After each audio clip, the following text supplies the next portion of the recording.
Olá, tudo bem? Espero que todos estejam bem. Vamos dar continuidade à Bíblia em áudio. Nós estamos no Evangelho de Mateus, capítulo 9. Vamos estar aqui lendo? Então, abre a tua Bíblia em Mateus, capítulo 9, versículo 1, que fala assim. Jesus entrou num barco, voltou para o lado oeste do lago e chegou à sua cidade. Então, algumas pessoas trouxeram um paralítico deitado numa cama. Jesus viu que eles tinham fé e disse ao paralítico: Coragem, meu filho, os seus pecados estão perdoados. Aí alguns mestres de lei começaram a pensar: Este homem está blasfemando contra Deus. Porém, Jesus sabia que eles estavam pensando e disse: Por que é que vocês estão pensando essas coisas mais? O que é mais fácil dizer ao paralítico?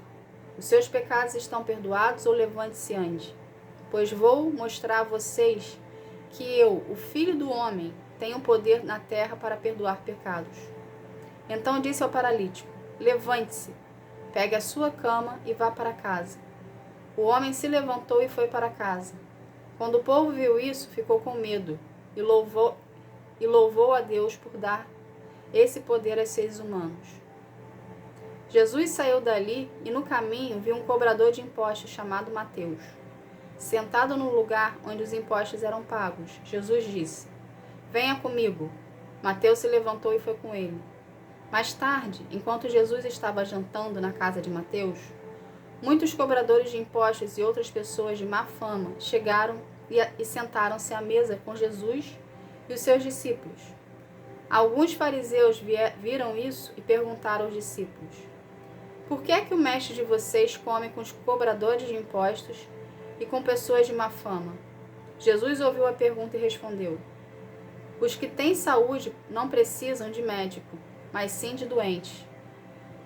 Mas vão e procurem entender o que quer dizer esse trecho das Escrituras Sagradas. Eu quero que as pessoas sejam bondosas e que não me ofereçam sacrifícios de animais, porque eu vim para chamar os pecadores e não os bons.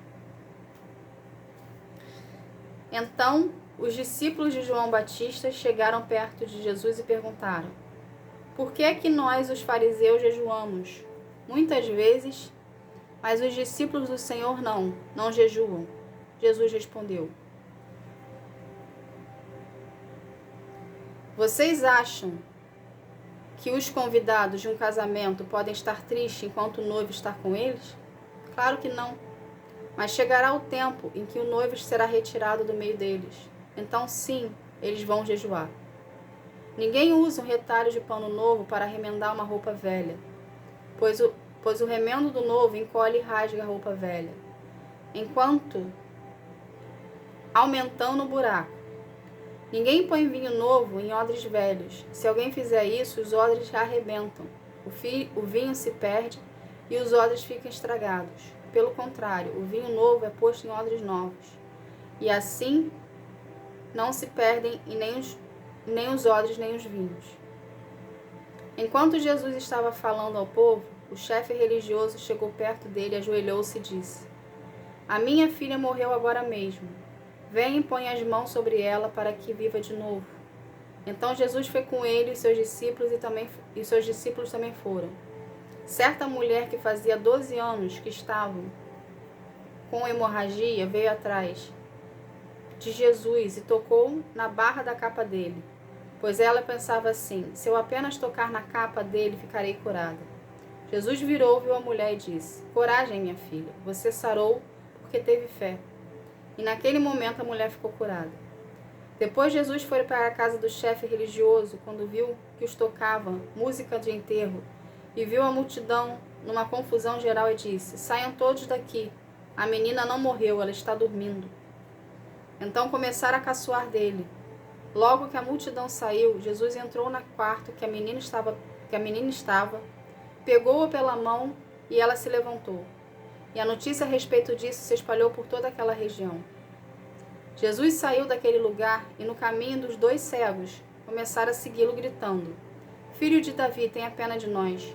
Assim que Jesus entrou na casa, os cegos chegaram perto dele e ele perguntou: Vocês creem que eu posso curar vocês? Sim, Senhor, nós cremos, respondeu eles. Jesus tocou nos olhos dele e disse: Então que seja feito como vocês creram. E os olhos deles ficaram curados. Aí Jesus ordenou com severidade: Não conte isso a ninguém. Porém, eles foram embora e espalharam as notícias a respeito de Jesus por toda aquela região. Quando eles foram embora, algumas pessoas levaram a Jesus um homem que não podia falar, porque estava dominado por um demônio. Logo que o demônio foi expulso, o homem começou a falar. Todos ficaram admirados e afirmaram: Nunca vimos em Israel uma coisa assim. Mas os fariseus diziam: O chefe dos demônios, a quem dá a esse homem poder, pode expulsar demônios. Jesus andava visitando todas as cidades e povoados. Ele ensinava nas sinagogas, anunciava as boas notícias sobre o reino e curava todo tipo de enfermidade e doenças graves das pessoas. Quando Jesus viu a multidão, ficou com muita pena daquela gente, porque eles estavam aflitos e abandonados, como ovelhas sem pastor. Então disse aos discípulos: A colheita é grande mesmo, mas os trabalhadores são poucos.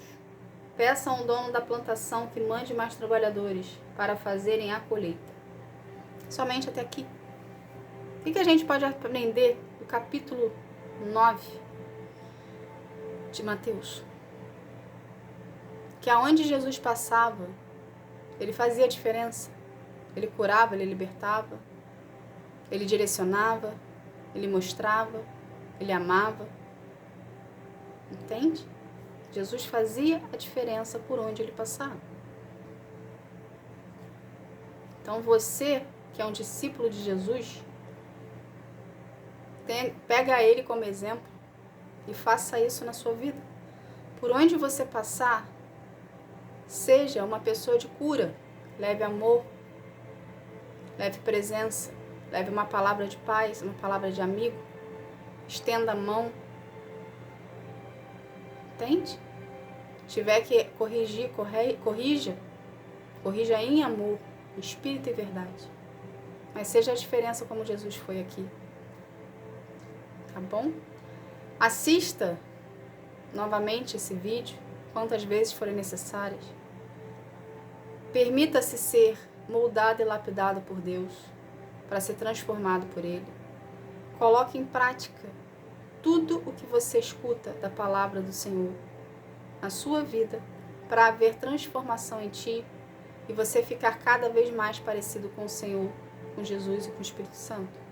E dessa forma, conforme você vai lendo, conforme você vai escutando a palavra do Senhor, conforme você vai colocando em prática o que você escuta, o que você lê, vai haver transformação em você, cada vez mais você vai estar parecido com Ele e próximo da sua promessa, do seu milagre, dos planos do Senhor para a sua vida. Tá bom? Vamos estar aqui fazendo uma oração para a gente estar encerrando esse momento. Vamos lá? Pai, em nome de Jesus, Senhor, eu quero agradecer, Pai, por essa palavra. Paizinho, obrigada, Senhor. Obrigada por ser fiel a nós, obrigada por nos orientar. Obrigada, Senhor, por nos mostrar o caminho que devemos fazer e o que não devemos fazer. Pai, que nós venhamos ter corações mais disciplinados para estar na Tua presença e Te buscar em espírito e verdade. Que o nosso coração venha se encher de alegria, Pai, quando estivermos em Ti, Pai.